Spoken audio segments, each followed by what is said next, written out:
Hello दोस्तों, कैसे आप लोग? हमेशा की तरह मस्त और ज़बरदस्त। तो कैसा रहा आपका एग्ज़ाम? उम्मीद है आपका एग्ज़ाम बहुत अच्छा हुआ होगा, है ना। और एग्ज़ाम मैंने देखा है, तीनों सेट्स बहुत अच्छे से डिटेल में देखे हैं, उनको सॉल्व किया है। तो इस वीडियो के अंदर हम सारे सेट्स को सॉल्व करने वाले हैं।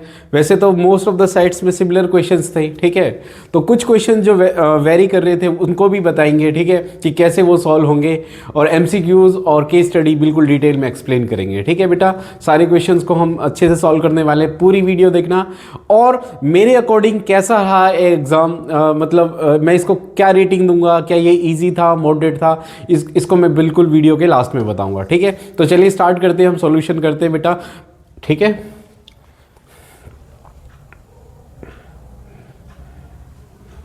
ठीक है। तो ये सेट 3 है हमारे पास, ठीक है। इसकी पीडीएफ बना रखी है हमने, ठीक है। सारे सेट्स की पीडीएफ है, डोंट वरी, उसको सॉल्व करेंगे हम, ठीक है। तो वन बाय वन सॉल्व करते हैं। सेट 3 है। तो पहला क्वेश्चन क्या कह रहा है सेट 3 का?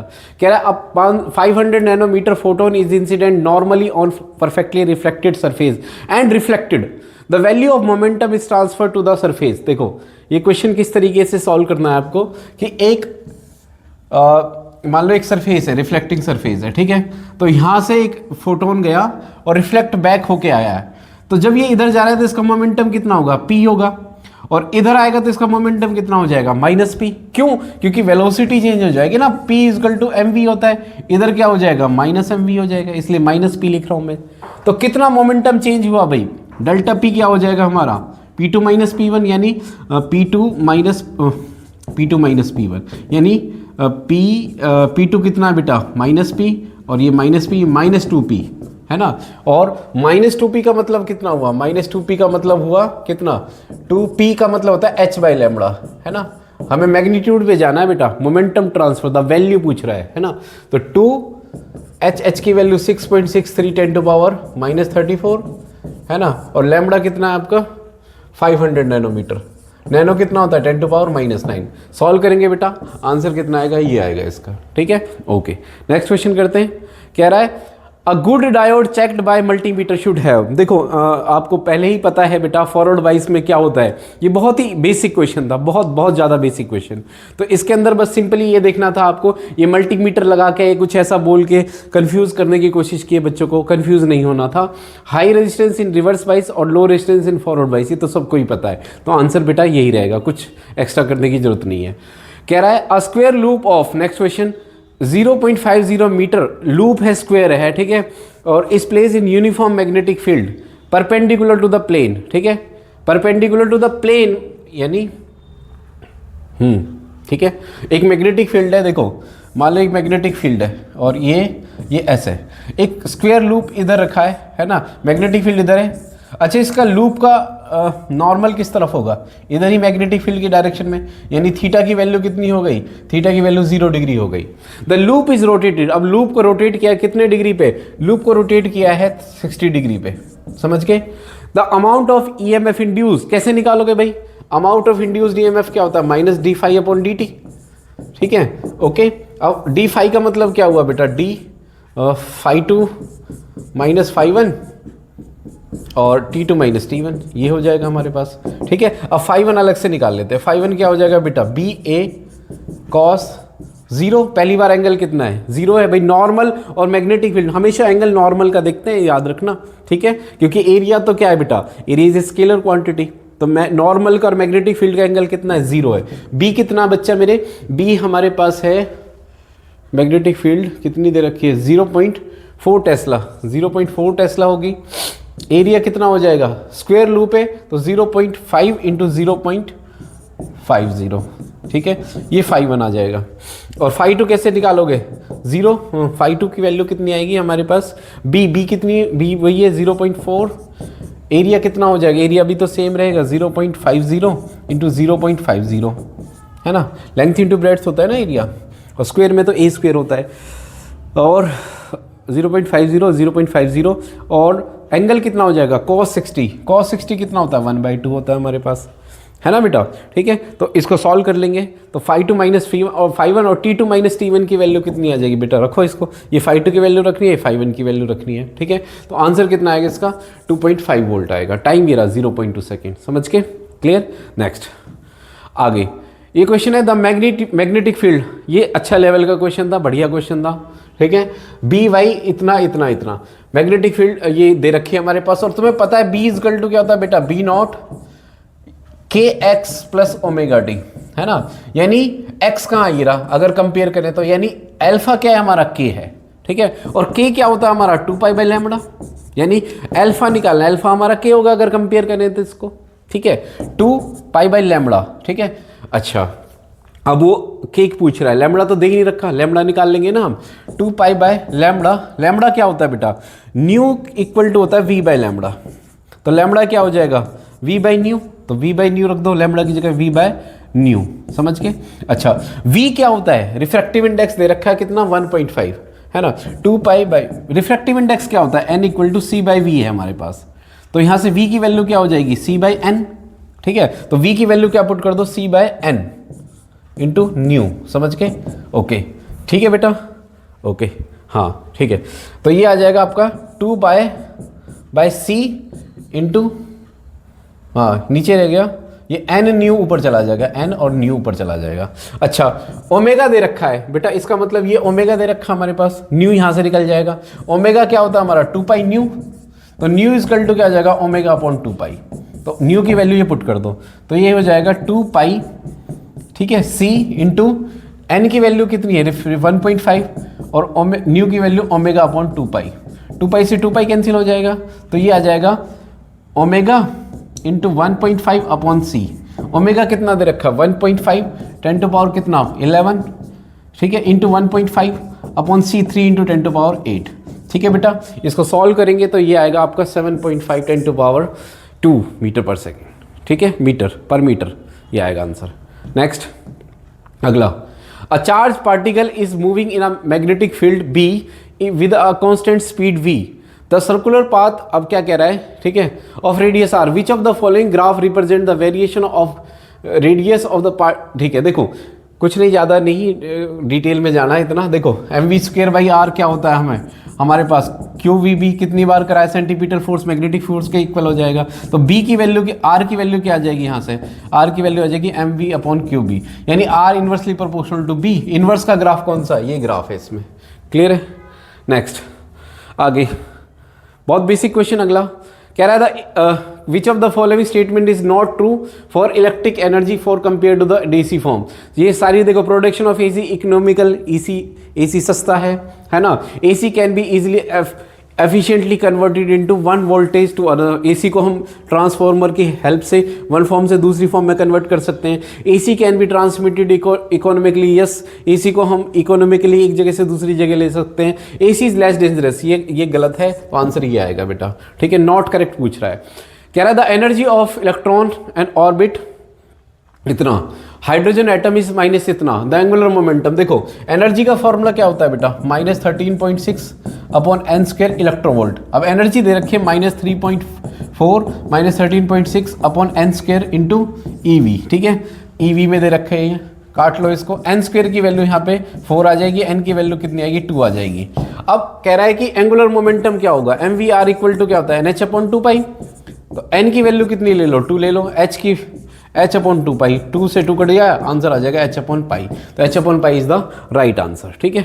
नेक्स्ट अब कह रहा है the RMS and average value of AC voltage V equal to V naught sine omega T volt respectively, कह रहा over a cycle, half cycle नहीं कह रहा बेटा, ओवर हाफ साइकिल, देखो ये AC है हमारे पास, ये हाफ साइकिल के लिए पूछ रहा, पूरी टी के लिए पूछ रहा है हमारे पास, ठीक है, और टी में आरएमएस वैल्यू तो वी नॉट बाई √2 होती है, लेकिन एवरेज वैल्यू यहाँ पे कितनी हो जाएगी 0 हो जाएगी, तो इसका सही आंसर बच्चे लिख के आए होंगे, मुझे पता है वी नॉट बाई √2 और क्या आएगा 2 वी नॉट बाय पाई, है ना,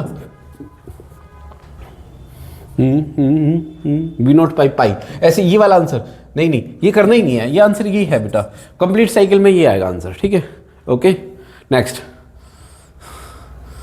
कह रहा है कि इसको सॉल्व करना है बेटा, देखो सबसे पहले यहाँ देखो, अब 3 चार्ज पार्टिकल है, यहाँ 2q, ये -q, देखो यहाँ मैग्नेटिक फील्ड निकालनी है, अब देखो सेम चार्ज पार्टिकल है, इसकी मैग्नेटिक फील्ड किधर होगी, इधर होगी, इसकी मैग्नेटिक नहीं सॉरी पॉजिटिव है ना, तो नेगेटिव है तो इधर होगी, इनसाइड होगी, इसकी मैग्नेटिक फील्ड इधर होगी, यानी इसका मतलब ये इक्वल चार्ज है तो यहाँ तो जीरो हो जाएगी इन दोनों की मैग्नेटिक फील्ड, है ना भाई, इक्वल मैग्नीट्यूड है तो यहाँ पे इन दोनों की मैग्नेटिक फील्ड है ही नहीं, हमें एम पे निकालना है, तो इसका मतलब बच गया ये पार्टिकल, इसकी मैग्नेटिक फील्ड निकालनी है यहाँ पे।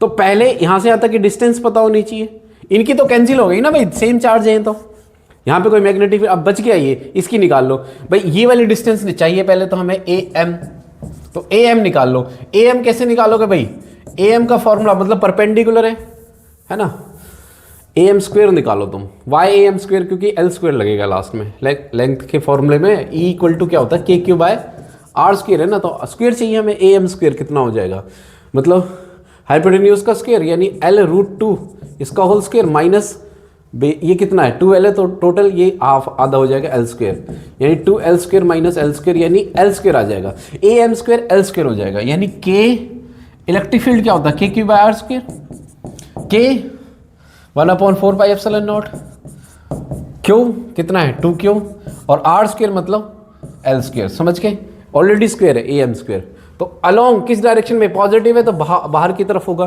तो ये आ जाएगा q अपॉन, काट दो भाई, ये आ जाएगा q upon 2 pi epsilon naught L square along A M, this is the right answer. ठीक है, नेक्स्ट।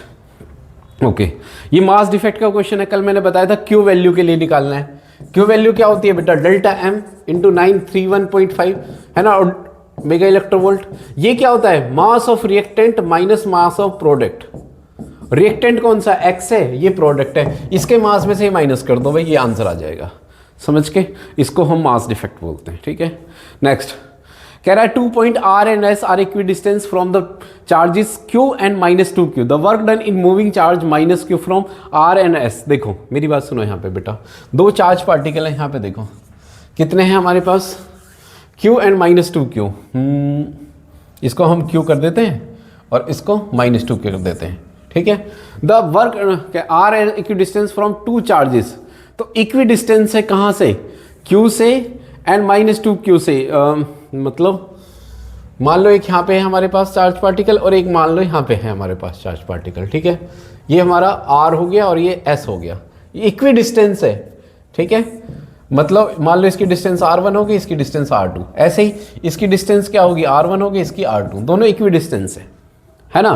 तो इसका मतलब यहाँ पे पोटेंशियल निकाल लो, यहाँ पे पोटेंशियल निकाल लो, तो पोटेंशियल एट VR क्या होता है, पोटेंशियल का फॉर्मूला Q बाई R, पर दो चार्ज पार्टिकल, एक ये है और एक ये है, तो दोनों का पोटेंशियल निकाल लो, तो K Q मतलब Q अपॉन डिस्टेंस कितनी यहाँ से यहाँ तक R1 प्लस स्केलर क्वांटिटी, सीधा ऐड कर सकते हो आप पोटेंशियल को, तो K दूसरा चार्ज पार्टिकल कितना -2Q अपॉन में डिस्टेंस कितनी होगी R2, K भी है ना K, तो क्या कॉमन ले लो इसमें से, K Q कॉमन ले लिया और क्या कॉमन ले लिया, और कुछ नहीं, तो क्या बच गया यहाँ से 1 K Q 1 अपॉन R1 और क्या आ जाएगा 1 अपॉन 2 अपॉन R2, समझ के, ये आ जाएगा।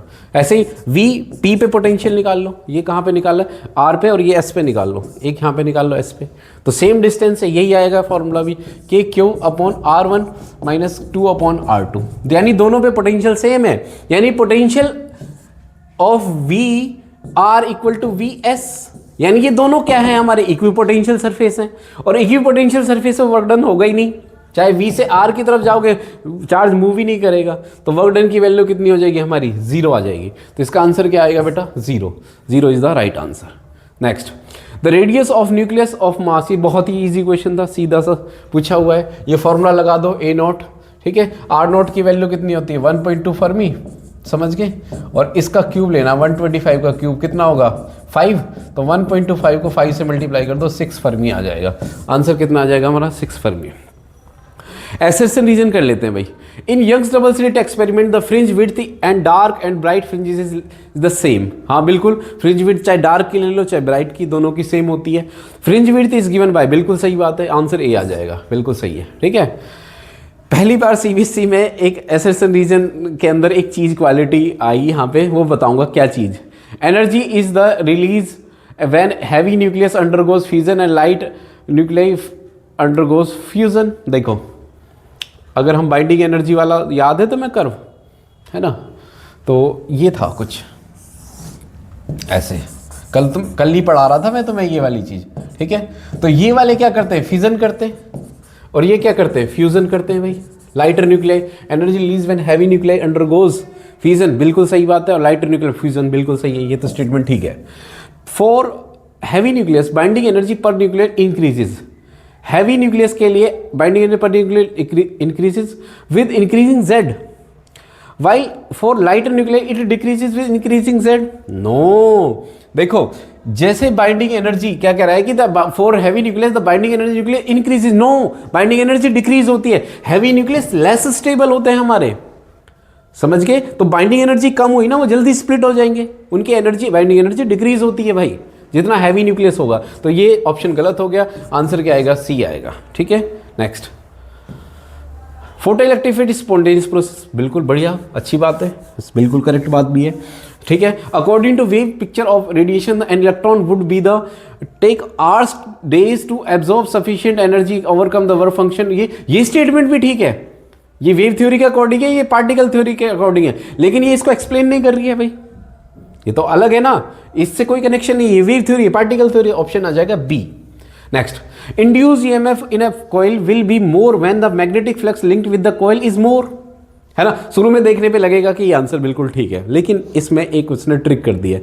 इंड्यूस्ड ईएमएफ फ्लक्स के डायरेक्टली प्रोपोर्शनल नहीं होता, इंड्यूस्ड ईएमएफ डायरेक्टली प्रोपोर्शनल होता है rate of change of flux, rate by rate, induced EMF directly proportional to magnetic flux, no rate of change of flux. ये स्टेटमेंट भी गलत है, ये स्टेटमेंट भी गलत है, आंसर डी आएगा। अब खास बात क्या है, अब खास बात एमसी इन एसएसएल रीजन में ये है, सारे में ए बी सी डी, इस बार ऐसे ऑप्शन सेलेक्ट किए हैं, एक में ए है, बी है, सी है, डी है, सारे आंसर हैं इसमें, ठीक है, ओके। तो ये हमारे आंसर रहे किसके बेटा, एसएसएल रीजन के, ठीक है। अच्छा ये करते हैं भाई, ठीक है। A copper ring is suspended by a light string, a bar magnet length his axis of the magnet is towards the ring is an facing the ball, what will happen to the position.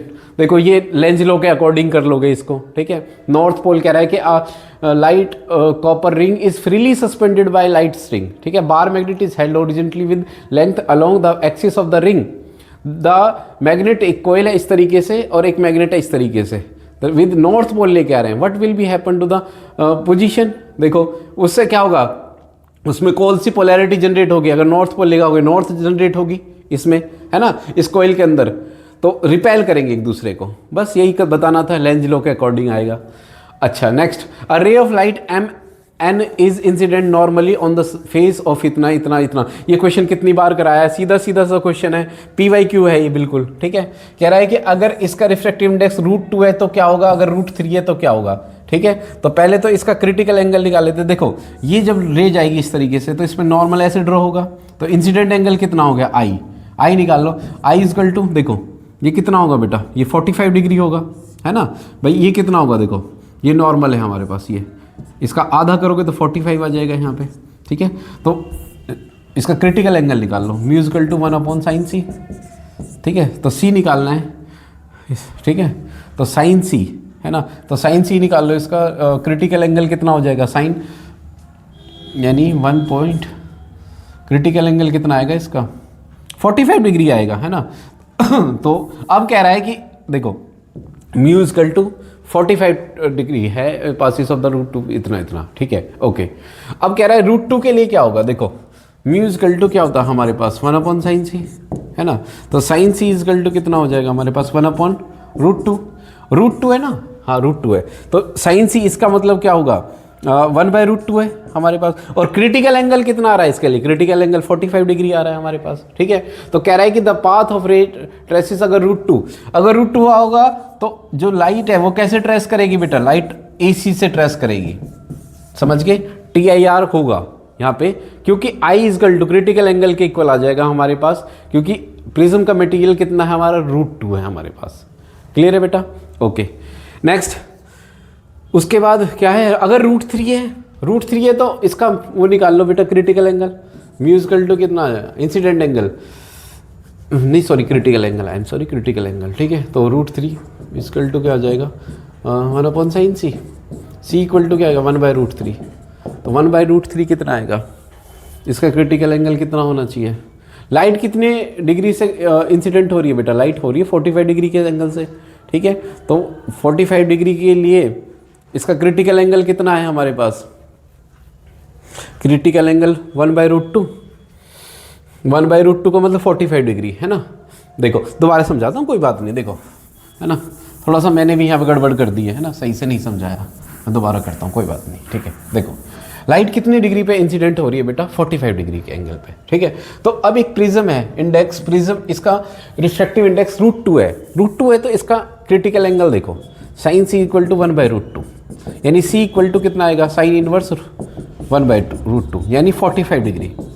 और light कितनी degree पे incident हो रही है, 45 degree पे angle पे, यानी TIR होगा, लाइट बिल्कुल AC से ग्रेज करेगी। ग्रेज मतलब यहाँ से देखोगे तो ऐसे निकलती हुई दिखाई देगी, TIR होगा भाई, क्योंकि इंसिडेंट एंगल क्रिटिकल एंगल के इक्वल हो गया ना। उस टाइम R की वैल्यू कितनी होगी, 90 डिग्री हो जाएगी। अब कह रहा है अच्छा अगर √3 हुआ तो साइन C इक्वल टू कितना होगा, 1/√3, C इक्वल टू कितना होगा, साइन इनवर्स √3, 1/√3, ये कितना आएगा, ये अराउंड आएगा 35 के अराउंड। बट इंसिडेंट एंगल कितना है हमारा, इंसिडेंट एंगल कितना है बेटा, नहीं 56 के अराउंड कुछ करके आएगा ये, ठीक है। इसको देखना इंसिडेंट एंगल कितना हमारे पास, इंसिडेंट एंगल है कितना 45 है ना, तो इसका TIR नहीं होगा, समझ में आया, ठीक है, क्योंकि क्रिटिकल एंगल कितना है, क्रिटिकल एंगल से कम है इंसिडेंट एंगल, तो TIR नहीं होगा, समझ के, ये था इसका आंसर। नेक्स्ट आगे हमारे पास है when monochromatic light incident on surface separating two media, the refraction refracted both have the same frequency as the incident light frequency, but the wavelength refracted light is different, explain why। देखो monochromatic light incident हो रही है किस पे, surface पे, separating two media, is refracted and reflected both have same frequency as the incident frequency, but the wavelength of the light is different. Wavelength क्यों different होती है, देखो दो मीडियम में कभी भी ध्यान रखना बेटा, फ्रीक्वेंसी और स्पीड चेंज होती है, बट वेवलेंथ क्या होती है हमारे पास, कह रहा है wavelength of incident reflected light is different. क्यों डिफरेंट होती है, देखो मेरी बात सुनो, फ्रीक्वेंसी सेम रहती है ना। एक्चुअली क्या होता है कि जब लाइट यहाँ से जाती है हमारे पास, ठीक है, देखो जब यहाँ पे किसी डेंसर मीडियम में जाएगी, है ना, डेंसर मीडियम में जाएगी तो जो लाइट है, लाइट ऐसे जा रही है भाई, है ना, जैसे डेंसर मीडियम में जाएगी तो ये थोड़ी सी क्या हो जाएगी, कंप्रेस हो जाएगी, वेवलेंथ चेंज हो जाती है ना। देखो फ्रीक्वेंसी कांस्टेंट रहती है, ध्यान रखना, म्यू इक्वल टू क्या होता है बेटा, C/λ होता है हमारे पास, ठीक है, या V/λ होता है हमारे पास, ठीक है, ठीक है। फ्रीक्वेंसी हमेशा कांस्टेंट रहती है। देखो ये जो नंबर ऑफ साइकिल है जितनी रहेंगी हमारे पास, मान लो अगर ये 5 है तो ये 5 ही रहेंगी, लेकिन ये कंप्रेस और सप्रेस हो जाती है, बस ये ध्यान रखना, मीडियम चेंज होने पे अगर रेयर से डेंसर जाएगा तो ये कंप्रेस हो जाएगी, इसलिए तो स्पीड स्लो हो जाती है। क्लियर है बेटा, तो वेवलेंथ चेंज होती है, फ्रीक्वेंसी हमेशा कांस्टेंट रहती है। क्लियर है बेटा, ये ध्यान रखना, ठीक है, ओके। नेक्स्ट सपोज अब ये क्वेश्चन कितना सिंपल क्वेश्चन आया बेटा, ठीक है, देखो मेरी बात सुनो, इतने एटम्स है किसी में सिलिकॉन के और डॉप्ड विद कितना आर्सेनिक, आर्सेनिक कौन से ग्रुप का है बताओ जरा बेटा, आर्सेनिक है 15वें ग्रुप का, नेपाल, पाकिस्तान, ऑस्ट्रेलिया सब भिखारी, याद है, ठीक है। तो इसका मतलब क्या है कि ये आर्सेनिक कौन से ग्रुप का, 15वें ग्रुप का, यानी क्या होगा, इसमें ये डॉप किए जा रहे हैं, इतने एटम डॉप किए जा रहे हैं आर्सेनिक के, तो इसका मतलब जितने डॉप किए जा रहे हैं उतने ही फ्री इलेक्ट्रॉन्स बन जाएंगे हमारे पास। तो फ्री इलेक्ट्रॉन्स कितने हुए, 5 × 10⁻, कितना 22, Ni कितना दे रखा है 1.5 10⁻16, ठीक है, और फॉर्मूला क्या है, Ni² = Ne × NH, ठीक है। तो NH निकालना है हमें, क्या हो जाएगा Ni² अपॉन में Ne, सॉल्व कर लेना बेटा, Ni दे रखा है, इसका स्क्वायर और ये दे रखा है, समझ के। नेक्स्ट एनालिटिक आयरन हेडेटेड इतना इतना इतना, ठीक है, इतना, ठीक है। फाइंड रेजिस्टेंस, भाई इसमें सिंपल सा फॉर्मूला दे रखा है, रेजिस्टेंस निकालना है तो क्या कर दो V²/P कर दो, और हीट निकालनी है तो क्या निकाल दो I²RT, बेसिक फॉर्मूला, ठीक है। नेक्स्ट करंट इज इतना, कितना आसान क्वेश्चन है, 10th क्लास का क्वेश्चन दे दिया ये, ठीक है। रेजिस्टेंस निकाल लो भाई, V = क्या होता है IR, यहाँ से रेजिस्टेंस निकाल लो, V/I हो जाएगा। क्लियर है बेटा, और रेजिस्टेंस रेजिस्टिविटी चाहिए तो क्या हो जाएगा RL/A हो जाएगा, ठीक है, बस और क्या। 10वीं क्लास का क्वेश्चन है ये वाला।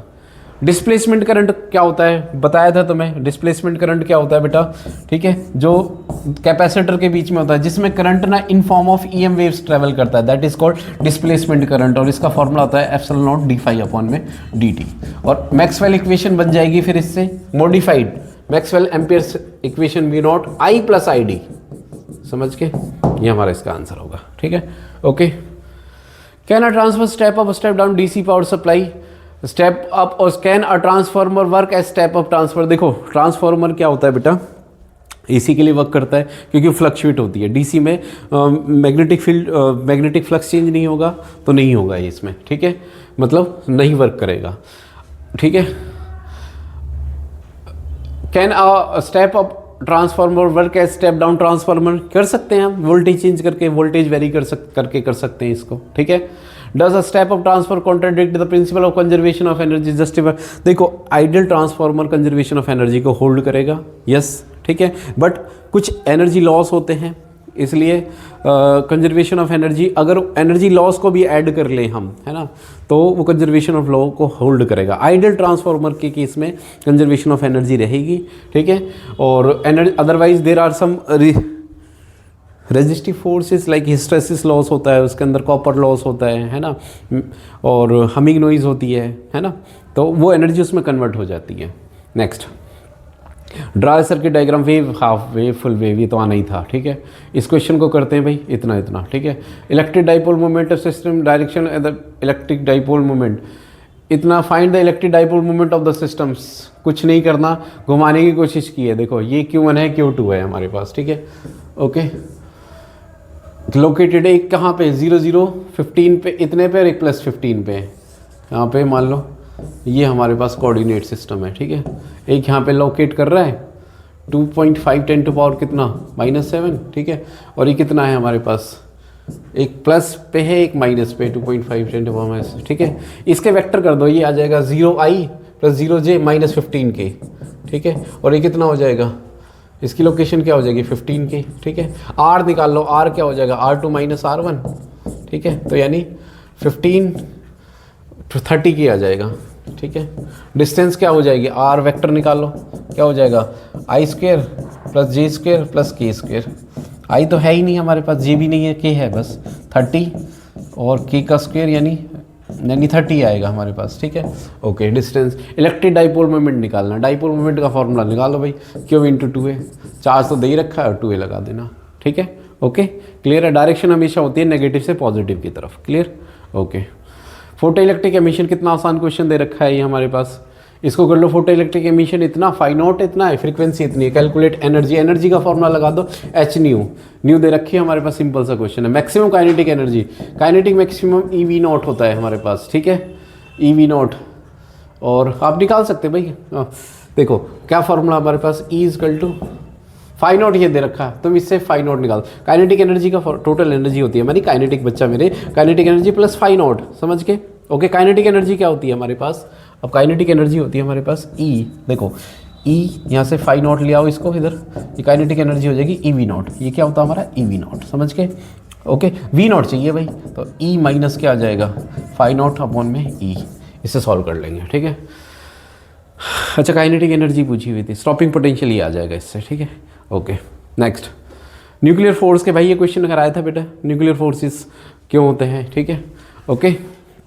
उसके बाद आता है the number of scattered particle, alpha particle scattering experiment कर दिया, उसके कंक्लूजन लिखने हैं, बहुत ही आसान क्वेश्चन है, थ्योरेटिकल है, बोहर थ्योरी, ठीक है। Bohr, if Bohr quantization postulates is the basic law of nature, it should be the equally valid in case of the planetary motion also. Why then do never speak the quantization of orbital around the sun? Explain. कह रहा है क्या कि Bohr's quantization postulate कह रहा है NH/2 basic law of nature है, it should be the equally valid in the planetary motion, why there is no speak about the, देखो एक्चुअली क्या है कि जो इलेक्ट्रॉन्स है ना, वो क्वांटाइजेशन, वो एनर्जी रेडिएट नहीं करते, आपको पता है कि एनर्जी रेडिएट नहीं करते, तो इसका मतलब there is no energy loss, ठीक है। तो इसको हम सिर्फ किस में अप्लाई कर सकते हैं बेटा, इसको अप्लाई कर सकते हैं हम सिर्फ इलेक्ट्रॉन के केस में, क्योंकि electronic work around a circular path 0 होता है, प्लानिटरी मोशन में नहीं अप्लाई कर सकते हम इसको, ठीक है। ये एंगुलर मोमेंटम वाला केस, ठीक है।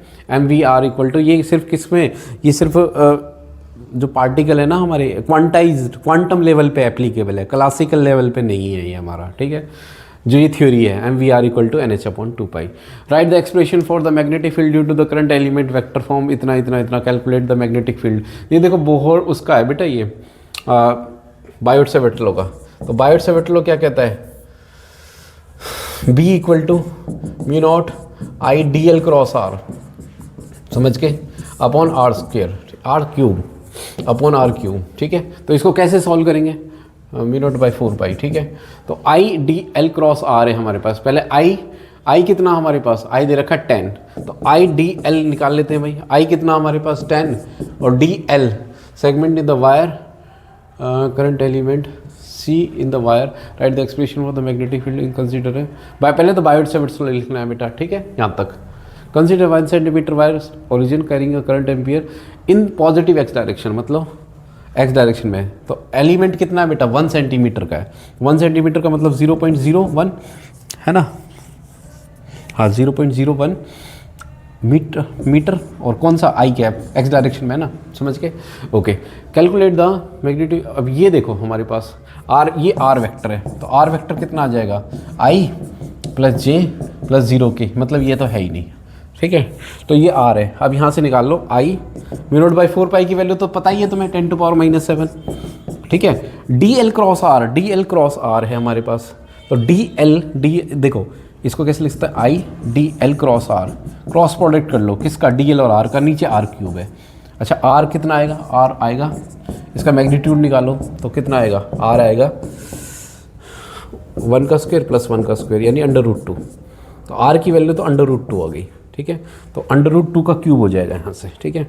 अच्छा डी एल क्रॉस आर कैसे करोगे, देखो D L cross R cross product कर लो, D L I D L cross R, तो आई डी एल की वैल्यू कितनी है, यानी इसको मल्टीप्लाई कर लो, ये आएगा 10 को मल्टीप्लाई करो 0.1 आई कैप क्रॉस, और आर की वैल्यू कितनी है, आई क्रॉस जे, इसके साथ क्रॉस कर लो, आई क्रॉस आई 0 हो जाएगा, फिर ये क्या हो जाएगा, आई क्रॉस जे क्या होता है, के होता है, यानी 0.i इंटू के, आई क्रॉस आई 0 होता है ना बेटा, आई क्रॉस जे के हो जाएगा हमारे पास, ये आ गया हमारे पास ये, तो 10 to power -7 I D L cross R यानी 0.1 के अपॉन में आर क्यूब हो रहा √2 का क्यूब, समझ के बेटा, सॉल्व कर लो, यही आंसर है, सॉल्व क्या करना, हो गया।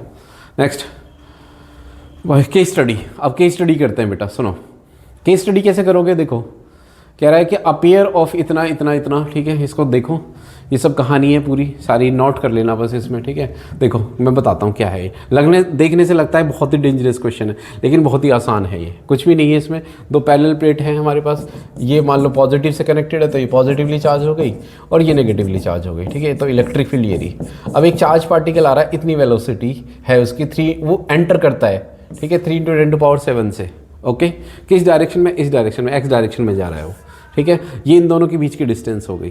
तो तुम्हें क्या करना है, पहले इलेक्ट्रिक फील्ड निकालनी है। तो इलेक्ट्रिक फील्ड कैसे निकालोगे, देखो इलेक्ट्रिक फील्ड निकालने का फॉर्मूला क्या है, E इक्वल टू क्या होता है, V/d। पोटेंशियल तो कितना है बेटा, पोटेंशियल तो 200 है, और डिस्टेंस कितनी हो गई, डिस्टेंस कितनी हो गई, यहाँ से यहाँ तक मूव कर रहा है 0.01 मीटर, और किस डायरेक्शन में है ये बताओ जरा, देखो मेरी बात सुनो, किस डायरेक्शन में मूव कर रहा है ये,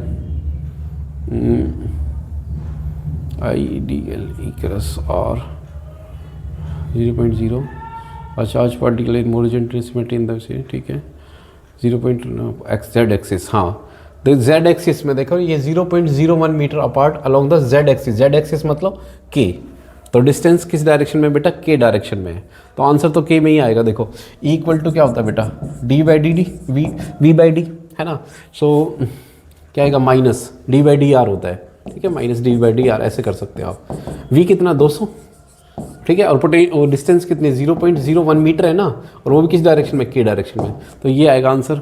इसको कर लो बेटा -2 × 10⁴, और देखो ये -k डायरेक्शन में जा रहा है, जो पार्टिकल है वो -k डायरेक्शन में है, नहीं k डायरेक्शन में है वो, सॉरी k डायरेक्शन में कह रहा है वो, k डायरेक्शन में है, तो इसका मतलब क्या हो जाएगा -10⁴ हो जाएगा ये k डायरेक्शन में, तो आंसर 4 आएगा, ये आएगा इसका आंसर, ठीक है।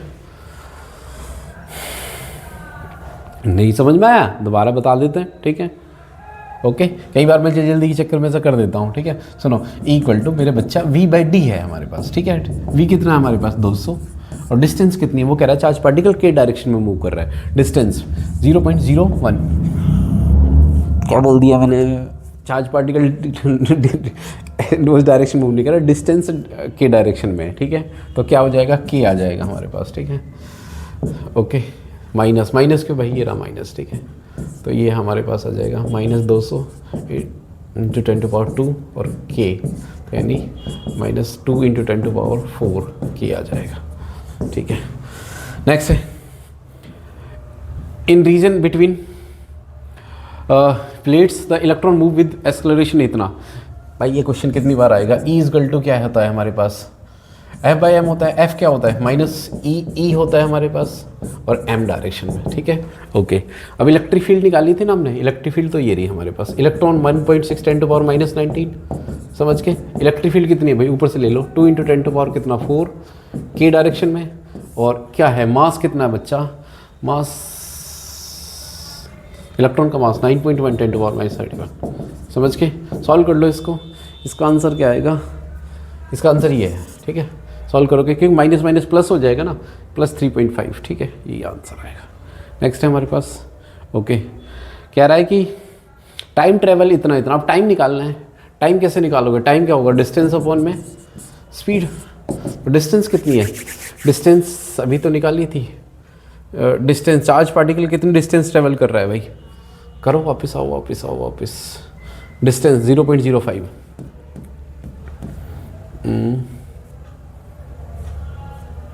और किस वेलोसिटी से, वेलोसिटी भी तो दे रखी है, तो यही कर लेता हूँ। टाइम निकालना है, देख बेटा, टाइम निकालना है। तो टाइम क्या होगा, डिस्टेंस अपॉन में स्पीड। डिस्टेंस कितनी है, चार्ज पार्टिकल कितनी डिस्टेंस ट्रेवल करनी है, 0.05 अपॉन स्पीड कितनी है, यानी 3.7 10⁻, ये इसको सॉल्व कर लेना।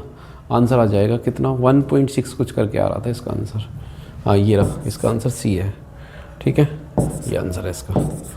Next, the vertical displacement, vertical displacement which between the plates. Vertical distance निकालनी है। एस इजकल टू क्या होता है बेटा, ut + ½ AT²।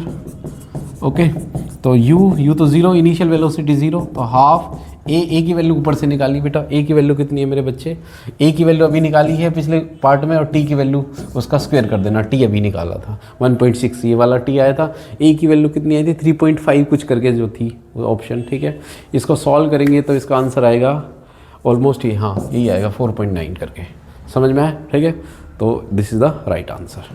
नेक्स्ट, अब कह रहा है विच of the following path is stress. देखो इलेक्ट्रॉन अगर ट्रेवल कर रहा है, मैंने अभी बताया था, ये पॉजिटिवली चार्ज प्लेट है और ये नेगेटिव चार्ज प्लेट है। अब इलेक्ट्रॉन जाके किस तरफ भगेगा, इस इधर भगेगा ना, पैराबोलिक पाथ में, है ना। पैराबोलिक पाथ है, तुम्हें पता ही इलेक्ट्रिक फील्ड में, तो आंसर बी आएगा। नेक्स्ट, ये क्वेश्चन करते हैं, केस स्टडी, ठीक है। इसको थोड़ा सा ध्यान से देखने की जरूरत है भाई। पहले तो ये देखो, ये कौन सा इंटरफेरेंस ऑफ लाइट है, इंटरफेरेंस कौन सा नेचर शो करती है, वेव नेचर। तो आंसर पहले का तो इजी सा था, वेव नेचर। अब थोड़ा सा इसको डीपली देने की जरूरत है इस वाले क्वेश्चन को। तो wavelength of light used in, देखो हमें वेवलेंथ निकालनी है। बीटा क्या होगा, λd/d। तो लैम्बडा हमें यहाँ से क्या निकालना है, हमें यहाँ से लैम्बडा निकालना है, तो लैम्बडा हो जाएगा β/d। अब बीटा देखना पड़ेगा हमें। देखो यहाँ से देखो, इस क्वेश्चन को थोड़ा जूम करके देखते हैं, थोड़ा सा ना यहाँ पे कुछ स्केलिंग देनी चाहिए थी, बच्चे थोड़ा कंफ्यूज हो सकते थे, पर मैं बता रहा हूँ। देखो बीटा कहाँ से, 0.5 से, ठीक है। और ये कहाँ से, ये है फ्रिंज विड्थ, कोई भी ले लो, कोई भी पकड़ लो। ये 1.5 से तो थोड़ा ज़्यादा है, मतलब लगभग 1.25, 0.5 से 1.75, 1.75 मतलब 0.5 यानी 1.25, यानी लीनियर विड्थ कितनी हुई है, 1.25। और किस में दे रखी है, मिलीमीटर में। किस में दे रखी है, मिलीमीटर में। तो ये तो बीटा हुई, ठीक है। लैम्बडा कितना हुआ, लैम्बडा तो निकालना है। ये क्या हुआ, ये बड़ा डी हो गया और ये स्मॉल डी हो गया। करो इसको, तो लैम्बडा क्या हो जाएगा भाई, बीटा इक्वल टू होता है λd/d। तो यहाँ से लैम्बडा निकाल लो, लैम्बडा क्या हो जाएगा हमारे पास, बीटा d/d, है ना। तो बीटा की वैल्यू सॉल्व करो। बीटा की वैल्यू 1.25 मिली 10⁻³ और कैपिटल डी कितना है, 5, है ना, मीटर में ही है। और ये कितना है, 2 बीटा d/d, हाँ ये 5 यहाँ आएगा, ये आएगा 2 × 10⁻, कितना मिली में, ये भी -3, और ये कितना आएगा 5। सॉल्व कर लो इसको आंसर। इसका आंसर आएगा, इसका आंसर कितना आया था, 480, ना ये रहा 480, 480 कह रहा हूँ, 500 के अराउंड आएगा, मतलब 480 ये आएगा, अप्रोक्स आंसर है, ठीक है। द फ्रिंज विड्थ अभी बताया था मैंने, फ्रिंज विड्थ कितना है, 1.25 है, 1.25 के अराउंड यही आंसर है, 1.2, ठीक है। थोड़ा सा स्केलिंग में तभी कह रहा था, यहाँ पे स्केलिंग देनी चाहिए थी सीबीएसई को। 1.25 किसी का 1.2 लग रहा था, ठीक है, ये आंसर आएगा इसका। हाँ जी बेटा, द पाथ डिफरेंस कह रहा है between two waves meeting at point P. अब इसको थोड़ा डायग्राम फिर दोबारा देखना पड़ेगा। देखो पी पॉइंट कहाँ है बेटा, पी पॉइंट ये रहा, पी पॉइंट मिनिमा पे है। कितने पे है? मिनिमा पे। और कौन सा मिनिमा है ध्यान देखो, कौन सा डार्क फ्रिंज है ये, देखो ये तो सेंटर ब्राइट हुआ, पहला ब्राइट है ये, पहला डार्क है ये, पहला डार्क, समझ के। तो डार्क के लिए पार्ट डिफरेंस की इक्वेशन क्या है, देखो यहाँ से ये आएगा डेल्टा। पार्ट डिफरेंस क्या होता है बेटा, 2n-1 λ/2 है ना। n की वैल्यू, पहला डार्क है तो n की वैल्यू 1 रखोगे तो क्या होगा, 2-1 यानी λ/2 डेल्टा x, ठीक है। और यहाँ से आप अगर किसकी वैल्यू निकालनी है, लैम्बडा की वैल्यू निकालनी है, किसकी वैल्यू निकालनी है, तो पार्ट डिफरेंस ही निकालना है एक्चुअली में, ठीक है। तो इसको यहाँ वैल्यू पुट करेंगे तो ऑलमोस्ट ये आंसर आएगा इसका, ठीक है। नेक्स्ट, हाँ ये क्वेश्चन मैंने अभी आपने देखी होगी, how to solve the question of YDSC, मैंने एक कराई थी वो वीडियो, आपने अगर देखी होगी तो आपको पता ही है, मैंने बताया था कि अगर उस पूरे सिस्टम को, अगर या YDSC एक्सपेरिमेंट के सेटअप को हम पानी के अंदर डुबो दें या किसी ऐसे उसके अंदर डुबो दें जिसका रिफ्रैक्टिव इंडेक्स n है, तो बीटा की वैल्यू क्या हो जाएगी, बीटा बाय n।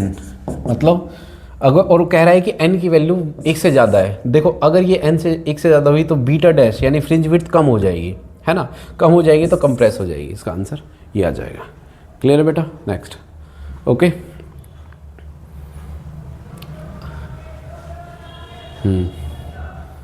अब क्या कह रहा है, a parallel beam of white, ये कौन सा क्वेश्चन है बेटा, parallel beam of monochromatic light, diffraction screen formation, maximum diffraction pattern है ये, single slit experiment, difference between interference and diffraction, ये कर लिया होगा आपने।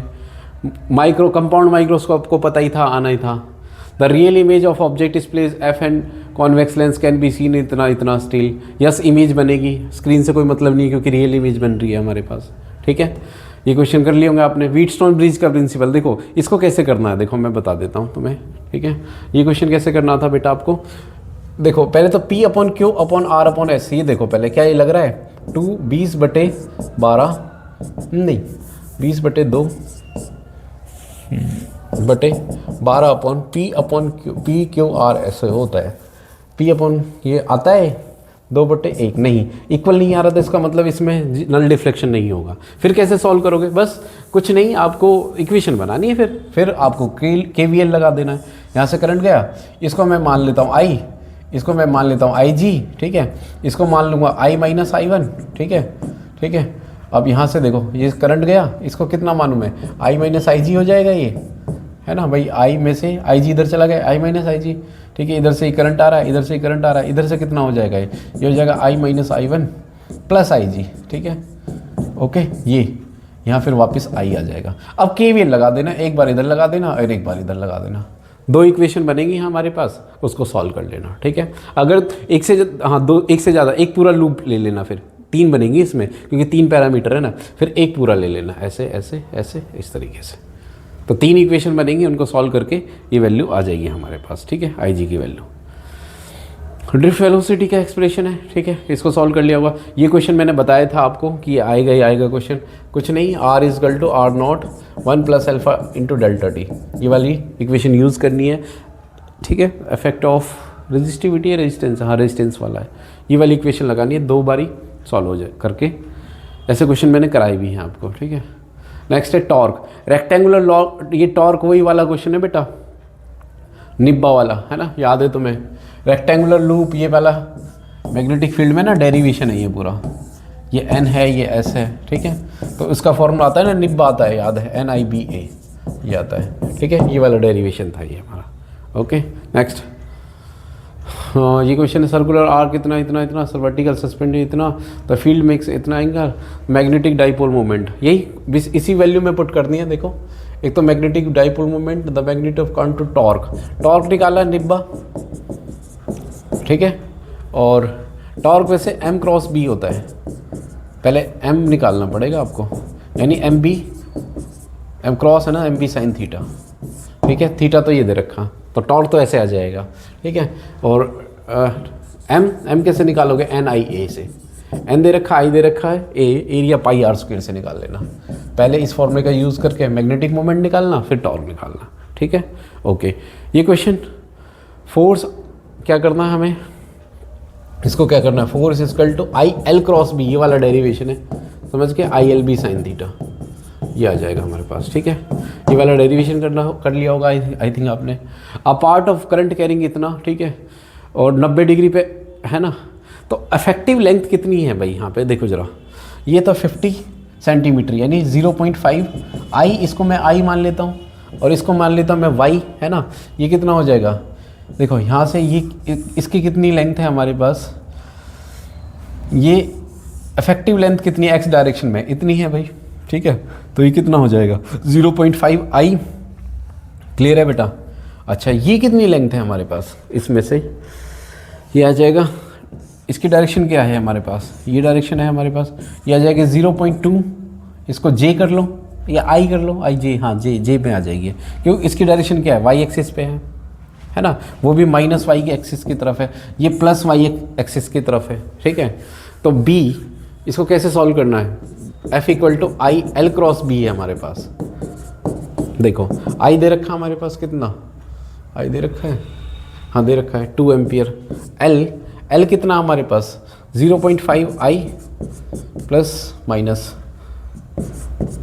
0.2 जे क्रॉस बी कितना है 0.50 टी मतलब के डायरेक्शन, इसका क्रॉस प्रोडक्ट करना है बस, ठीक है, क्रॉस प्रोडक्ट सॉल्व करना है। तो मैं आई क्रॉस के क्या होगा, आई क्रॉस के माइनस जे क्रॉस के आई होता है हमारे पास, सॉल्व कर लेना इसको, इसका आंसर आ जाएगा। तो ये हमारा था बेटा सेट 3, क्या आया सेट 3। अब करते हैं हम सेट 2, बहुत सारे क्वेश्चन तो सेम ही थे, है ना।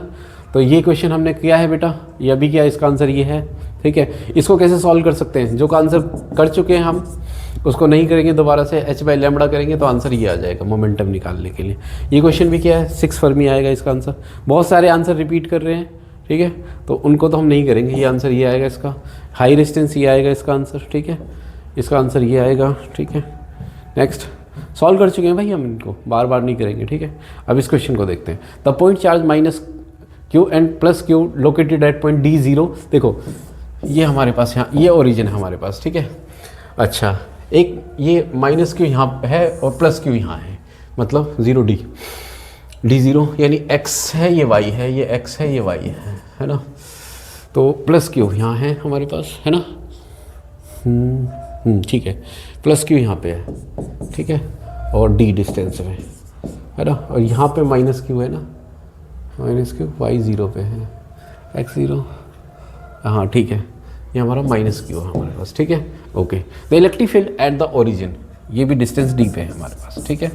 Okay, the electric field at origin पे निकालना है। आप बच्चों ने बहुत सारे ना कैसे निकाला होगा, यहाँ पे इसकी इलेक्ट्रिक फील्ड क्या लिखी आपने, k/d², इसकी लिखी होगी k/d², है ना। इसकी डायरेक्शन ये नहीं इनवर्ड और इसकी डायरेक्शन आउटवर्ड, है ना। हमें यहाँ निकालनी है बेटा, यहाँ पे ओरिजिन पे निकालनी है, हमें यहाँ नहीं निकालनी, इसका रिजल्टेंट नहीं निकालना, हमें ओरिजिन पे निकालना है। ओरिजिन पे कितना आएगा, ओरिजिन पे आंसर ये आएगा इसका आंसर, क्यों, ये कितना हो जाएगा, इसकी डायरेक्शन क्या हो जाएगी, देखो ये तो इसकी होगी, इसकी प्लस आई होगी, मैं सही लिख रहा हूँ क्या, माइनस क्यू है कहाँ पे, डी पे, अब बेटा माइनस क्यू है यहाँ, माइनस क्यू सही कर रहे हैं, हाँ डी, और एक्स वाई कहाँ पे 0 प्लस क्यू, हाँ ठीक है, तो आई माइनस जे, हाँ इसकी डायरेक्शन माइनस जे, हाँ बिल्कुल सही, इसकी डायरेक्शन माइनस जे है और इसकी डायरेक्शन क्या होगी, प्लस आई, मतलब ये आएगा आंसर इसका, ठीक है। ओरिजिन पे निकालनी है, अगर कहीं और निकालनी होती ना, रिजल्टेंट निकालनी होती तो फिर आंसर ये आता, फिर इसका आंसर, ठीक है, ओरिजिन पे निकालनी है। अच्छा, इलेक्ट्रॉन इलेक्ट्रिक फील्ड में कैसा पाथ मूव करता है, पैराबोलिक पाथ, कैसा मूव करता है, पैराबोलिक पाथ, ठीक है, ये तो पता ही है तुम्हें, इलेक्ट्रिक फील्ड में पैराबोलिक पाथ और मैग्नेटिक फील्ड में कैसा, सर्कुलर पाथ, ठीक है।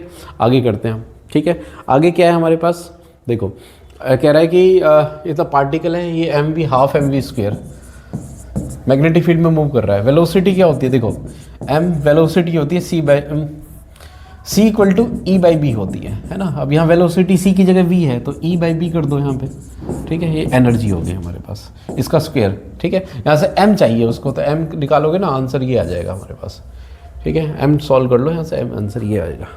नेक्स्ट, और रेक्टेंगुलर लूप इतना इतना एक्स वाई प्लेन में, देखो एक्स वाई प्लेन में है तो उसका नॉर्मल किस तरफ होगा, जे की तरफ होगा। इसका एरिया निकाल लो, तो एरिया क्या हो जाएगा 5 centimetre, 5 × 10⁻² into 8 × 10⁻, length into breadth -2, है ना।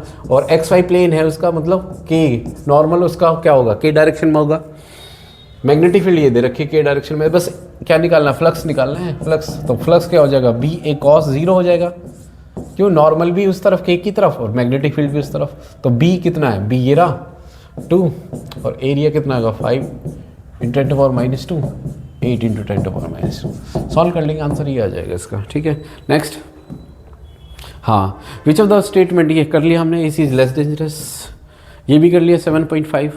अच्छा, एनर्जी, ये क्वेश्चन तो बहुत ही सिंपल आया था। Energy directly proportional to 13.6 n², तो डायरेक्टली प्रोपोर्शनल ये आ जाएगा 1/n² के। अच्छा, ये एसेसरीजन सारे वही हैं बेटा, सारे ये आंसर कर चुके हैं हम इसके, ठीक है। नेक्स्ट, ये क्वेश्चन कर चुके हैं, ये सारे कर चुके हैं भाई, ये सारे। हाँ, ये क्वेश्चन था, इसमें ज़रा देखो, इसमें तो कुछ नहीं करना तुम्हें, ये फॉर्मूला लगा देना, लगा रखा है मैंने, E = NA, number of turns दे रखी है हमारे पास, ठीक है। और A एरिया निकाल लोगे आप 10 सेंटीमीटर, 10 × 10 एरिया कैसा स्क्वायर है ना, तो एरिया क्या हो जाएगा, लेंथ का स्क्वायर। मैग्नेटिक फील्ड दे रखी है, ओमेगा दे रखा है, साइन ओमेगा टी, मतलब साइन ओमेगा टी 1 ही ले लेना आप, क्योंकि मैक्सिमम निकालना है, ठीक है। ओमेगा दे रखा है 100 RPM से निकल जाएगा यहाँ से, ठीक है। तो ये वाला फॉर्मूला निकाल दो, इंड्यूस्ड ईएमएफ निकल जाएगा। इसको देखो, रेडर टू डेंसर, कितना सिंपल क्वेश्चन आया है, ठीक है। कौन सा फॉर्मूला लगाओगे, μ1/u + μ2/v और μ2 - μ1/r, सब कुछ दे रखा है, सॉल्व कर लेंगे हम इसमें से, ठीक है। v निकल जाएगा इसमें से, ठीक है। Differentiate between inductive reactance capacitance, easy question है। Ideal inductor capacitor solution frequency, किसका वेरी फ्रीक्वेंसी का पूछा हुआ है, कैपेसिटर के साथ XC क्या होता है 1/2π/c, इनवर्स प्रोपोर्शनल XC और न्यू, इनवर्स का ग्राफ आएगा, ठीक है। ओके, ये क्वेश्चन करना है। देखो, ये क्वेश्चन मैंने अगर आप याद हो तो उन बच्चों के लिए बोल रहा हूँ जिनको मैं पढ़ाता हूँ, ये क्वेश्चन मैंने आपको प्री बोर्ड में दिया था, ठीक है। सेम क्वेश्चन, ठीक है। तो इसको कैसे सॉल्व करना, बच्चे मेरे कह रहे हैं कि 2 कैपेसिटर हैं हमारे पास, पैरेलल में है, एक कितना है ये रखा, एक यहाँ रखा है, समझ के, और यहाँ पे इसको वोल्टेज पे एक्शन से connected in series 4V battery. अच्छा, सीरीज में कनेक्टेड है बेटा, सीरीज में कनेक्टेड है, एक यहाँ है, एक यहाँ है, ठीक है। इसका कैपेसिटेंस मान लो C है, और इसमें एक एयर भरी है, तो इसका, और इसमें देखो CM क्या था, K × C0, है ना। इसका कैपेसिटेंस C है, और इसमें कुछ डाइलेक्ट्रिक भरा है जिसका डाइलेक्ट्रिक कांस्टेंट 4 है, तो 4 क्या हो जाएगा, इसका कैपेसिटेंस कितना हो जाएगा 4C, ठीक है। ओके, तो सीरीज में जो ज्वाइन करना, अगर उनका इफेक्टिव कैपेसिटेंस दे रखा है 1/4, सीरीज में कैसे होता है 1/C + 1/4C, इसको सॉल्व कर लेंगे, ठीक है। C की वैल्यू कितनी आएगी, C की वैल्यू मैंने सॉल्व करी थी, कितनी आएगी 5 आएगी। तो C की वैल्यू 5 है, तो दूसरे वाले कैपेसिटर की वैल्यू कितनी होगी 4C, यानी कितनी होगी 20 हो जाएगी हमारे पास, ठीक है। कैलकुलेट पोटेंशियल डिफरेंस, अब पोटेंशियल डिफरेंस के लिए पहले चार्ज निकाल लो, ठीक है। पोटेंशियल क्या हो जाएगा भाई, Q = पोटेंशियल निकालो, चार्ज निकालो, Q = C × V हो जाएगा हमारे पास, ठीक है।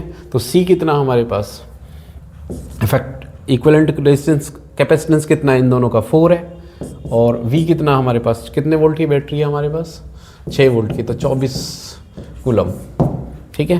तो अब क्या निकालना है हमें, Vx और Vy कैसे निकालोगे, Vx और Vy कैसे निकालोगे, V = Q/C आ जाएगा, Q/CX, Q/CY, 24/CX कितना है 4 है, 24 दूसरा कैपेसिटेंस कितना है 20 है, ठीक है। ऐसे सॉल्व हो जाएगा ये, ठीक है। नेक्स्ट क्वेश्चन क्या कह रहा है, ये अल्फा पार्टिकल वो पूरा दे रखा है, ये वाला क्वेश्चन कर लिया हमने, ठीक है। ये क्वेश्चन मैंने बता दिया बायोट-सैवर्ट लॉ का, बाकी सारा एज इट इज़ है पूरा 5 नंबर का। अब आते हैं नेक्स्ट सेट पे, ठीक है, हो जाए भाई, सब कुछ पूरा एज इट इज़ है भाई। ठीक है, क्वेश्चन नंबर चेंज कर लिए। हाँ, इस क्वेश्चन को two small identical metallic balls having charge Q and -2 kept at distance R। ठीक है, अब कह रहा है कि इसको कैसे सॉल्व करेंगे। देखो, इन डिस्टेंस पे रखा है एक चार्ज हमारे पास Q, है ना। अभी इनके बीच में फोर्स कितना होगा ये बताओ। Q -2Q अपॉन में कितना आ जाएगा R²। अब क्या कर दिया, उनको टच कर दिया। टच करने से मैंने बताया था कि चार्ज क्या होता है, नेट चार्ज क्या होता है, Q1 + Q2/2 हो जाएगा। यानी पहला चार्ज कितना Q है, दूसरा चार्ज कितना बेटा -2Q है, यानी /2, यानी -Q/2 आ जाएगा। यानी हर एक पे चार्ज कितना आ जाएगा, -Q/2 और -Q/2। ठीक है, अब डिस्टेंस कितनी है, नया फोर्स क्या आ जाएगा K, है ना, -Q/2 और डिस्टेंस कितनी हो जाएगी, डिस्टेंस उन दोनों के बीच में R/2। इसका स्क्वायर कर लो, आंसर क्या आ जाएगा। देखो, एक तो रिपेल करने वाले हैं क्योंकि दोनों पे सेम चार्ज आएगा, -Q/2 इसका आंसर क्या आएगा, F/2। सॉल्व करके देखो आप इसको, F/2 आ जाएगा आंसर। ठीक है, नेक्स्ट क्वेश्चन आ रहा है कि the figure represent the variation of electric potential इतना इन द रीजन ऑफ इतना अ charge particle experience maximum force कहाँ आएगा। देखो, मैक्सिमम फोर्स कैसे निकालोगे, फोर्स का फॉर्मूला क्या होता है QE और F = QE और E क्या होता है, Q × E होता है dV/dx। ये क्या है, dV/dx ग्राफ है, dV और dx का, डिस्टेंस का और v का है, तो इसका मतलब ये क्या हमारा स्लोप, जहाँ सबसे ज़्यादा स्लोप आएगा इसका मतलब वहाँ सबसे ज़्यादा फोर्स आएगा। स्लोप कब ज़्यादा आता है, जब ग्राफ हमारा सडनली इंक्रीज होता है या डिक्रीज होता है। देखो यहाँ पे सडनली डिक्रीज हो रहा है, सडनली S पे अगर ग्राफ को ध्यान से देखें, S का जो लाइन है सबसे सीधी है हमारे पास, बिल्कुल तेज़ी से इंक्रीज हो, ये थोड़ा स्टीप है लेकिन S सबसे ज़्यादा शार्प है, तो S is the right answer इसका। ठीक है, नेक्स्ट, इसका स्लोप सबसे ज़्यादा है। नेक्स्ट, इस क्वेश्चन को सॉल्व करो। देखो, इस क्वेश्चन को कह रहा है कि एक वायर है AD, इसमें किस डायरेक्शन में करंट आ रहा है, डाउन अपवर्ड डायरेक्शन में। ठीक है, तो इसमें फॉर्मूला क्या आएगा, देखो सबसे पहले इसको कैसे सॉल्व करेंगे हम। ये डिस्टेंस देखो, सेंटर से ABCD से डिस्टेंस कितनी होगी, देखो ये वाली डिस्टेंस कितनी होगी, ये तो हमें पता है, ये AC कितनी होती है, A² + A² यानी 2A², यानी A/√2 आ जाएगी। यानी AC कितनी है हमारी, A/√2, यानी उसका आधा करोगे तो क्या आएगा, AO, यानी A√2 आ जाएगा। ये भी A√2 आ जाएगी, उसका सॉरी आधा करना है, आधा मतलब A/√2 आ जाएगी। कितना आएगा, A/√2। इसका मैं सही आंसर बता रहा हूँ, देखो बिल्कुल बिना सॉल्व करे कैसे कर सकते हो। देखो B = क्या आता है, मेरे स्ट्रेट वायर का 2I/4πA और डिस्टेंस कितनी है यहाँ से यहाँ तक, सबकी डिस्टेंस कितनी है बेटा, A/√2 है। कितनी, A/√2, ये √2 पर चला जाएगा, μ0 2I/ में कितना आएगा 4πA√2। √2 सिर्फ एक ही उसमें है ऊपर, इसमें इसका आंसर C आ जाएगा। क्लियर है बेटा, ओके, सॉल्व करके देखोगे तब भी आ जाएगा आंसर। ठीक है, next, the magnetic flux through a loop places magnetic field इतना। हाँ, इसका आंसर मैग्नेटिक फ्लक्स तीनों पे चेंज होता है भाई, ABCD आ जाएगा इसका आंसर। ये कर चुके। हाँ, कितना आसान क्वेश्चन है। Nucleotide is the same neutron होते हैं तो आइसोटोन्स बोलते हैं। ये कर चुके H/5, ये कर चुके SS रीजन वही सारे हैं। ठीक है, अच्छा, अब ठीक है, मोस्टली क्वेश्चन वही है, दोबारा से देख लो, सारे वही हैं। ठीक है, ये फोकल लेंथ है, कॉम्बिनेशन ऑफ फोकल लेंथ, ये कर चुके हैं भाई, ये सारे कर चुके हैं। ठीक है, डायरेक्टली क्वेश्चन है, देखो ये 2 कोएक्सियल सोलेनॉइड का आ गया। ठीक है, ओके, तो मोस्टली आंसर हम कर चुके हैं, बाकी 5 नंबर वाले सेम ही हैं सबके। ठीक है, अब आते हैं मेरे रिव्यू के। ठीक है, the most important question paper कैसा था। देखो, अगर आप पिछले लास्ट ईयर के क्वेश्चन से कंपेयर करो, क्वेश्चन पेपर मॉडरेट कहेंगे हम। ठीक है, इतना हार्ड नहीं था, जिसने सच में पढ़ा है उसके लिए ठीक है ये क्वेश्चन पेपर। हाँ, बच्चों के पॉइंट ऑफ व्यू से मैं कह सकता हूँ इतना ईजी भी नहीं है, ऐसा नहीं कह सकते कि हम बहुत ईजी है। देखो, लेकिन बेटा साइंस लिए रिस्पॉन्सिबिलिटी उठानी पड़ेगी, थोड़ी मेहनत करनी पड़ेगी। फिजिक्स ऐसा सब्जेक्ट नहीं है, लैंग्वेज सब्जेक्ट नहीं है, आपको थोड़ी मेहनत करनी ही पड़ेगी, चाहे बोर्ड लेवल के लिए या कॉम्पिटिटिव लेवल के लिए।